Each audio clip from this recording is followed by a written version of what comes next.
Our next guest can take a strand of hair out of my head, put it under a microscope and tell me whether Tom Cruise is my father or not. Please welcome one of the world leaders in DNA technology, Vern Muir. Thank you, Vern. Oh, no, he's not my father. He's not my father. But, oh, okay. Yeah, we can check later. Yeah. But you can really do that?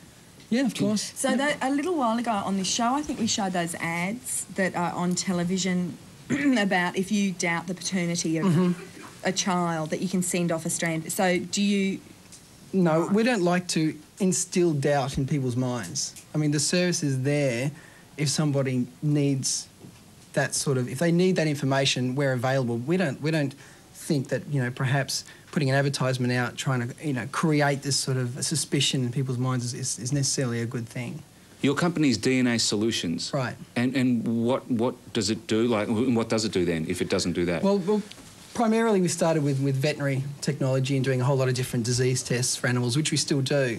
And just, you know, over time, via sheer demand, we just started doing human testing for human relationships, a lot of mainly paternity testing. What's an example of something?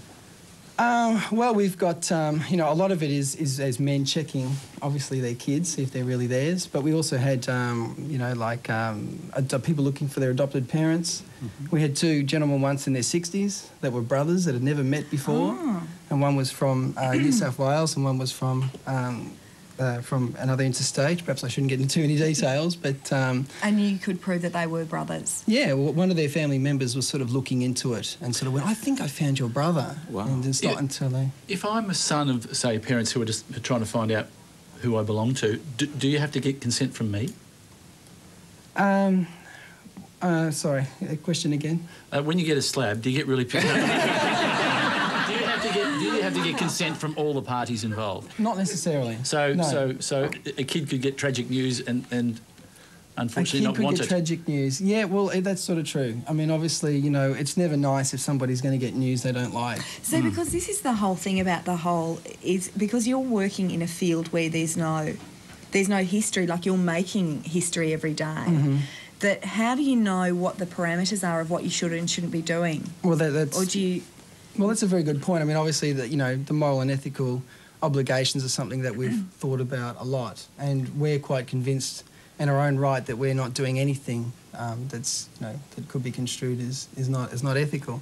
I mean, a lot of people say to us, you know, well, you're giving bad news, isn't that a terrible thing to families? But I mean, in the end, you know, we're not creating that situation. It's just information that obviously they want to find out. But you know, like even in a broader sense, like what people do with the genes. You know, like that whole thing about testing unborn children for genetic defects, or for people saving some genetic material to, like, clone their horse, like John Farm. Like, you know, that sort of stuff. That must come up for you quite often, or? Well, we get a lot of questions and a lot of queries about people that want to do all sorts of different harebrained schemes and things like that. What's the weirdest?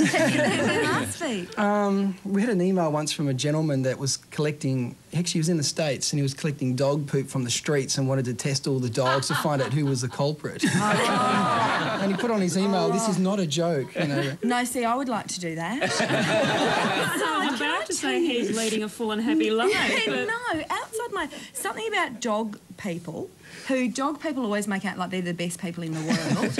And yet, if their dog... Well, see, I include you in this, Dr. DNA. If their dog poos in the street, they think it's not poo and they just leave it there. Outside my front door, I always get poop foot outside my front door. It drives me crazy. Can I check? I'll clean it next time. DNA. But you can actually check dog poop and find out whose dog it is? Yeah, there's people doing... I know some guys doing wombat poop at the moment, doing a study at La Trobe Uni, you know, doing the... Now, it's always been around in crime but never been legal to use it, is that right? As far as DNA testing in rape cases and that sort of thing, is that... DNA's always been around, but... Sorry. There was a case recently in New South Wales where they tested a whole group of people in a town for the woman. Right, yeah, that's right. And now that's been accepted, it's legitimate now. Well, DNA testing's always been accepted as legitimate, but I think it's a great idea, getting all those people to get tested, you know, and... Why not everybody get tested? If you've got nothing to hide, then what's the problem? Can you do something? I mean, it's only identification. Ooh, that's you know? very scary. I think that thinking's really scary. No, but see, the thing is, when we do a DNA test, we're just looking at a point of DNA that tells us nothing about you. We don't know your eye colour, your hair colour, your name. That is just a band pattern like a fingerprint pattern. And when these people do these DNA, people public have this conception that I'm going to take your DNA and I'm going to know everything about you and I'm going to know where you were yesterday and what shop you walked into. That's not what DNA fingerprinting and what the police are doing is all about. They're just looking at very specific points that tell us nothing about your characteristics that are just very different between different people. If you're a criminal, you can be fingerprinted and you can be DNA'd now? You're right, and that's right. it. And how would you, what have you got there? How do you do it? Well, I could use this little instrument here and grab some of your hair without... Go on, it's all right. Oh, so you can't touch it? Watch it, the whole thing comes off.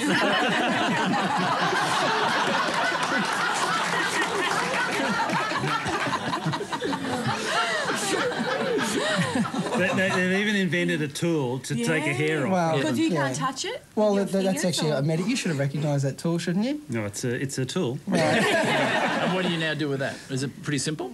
Well, there's a hair root at the end of that, and it's the skin cells in the end that has the DNA. Because the hair itself Oh, is the hair's just a got nothing. protein that just Oh, springs okay. from the skin cells.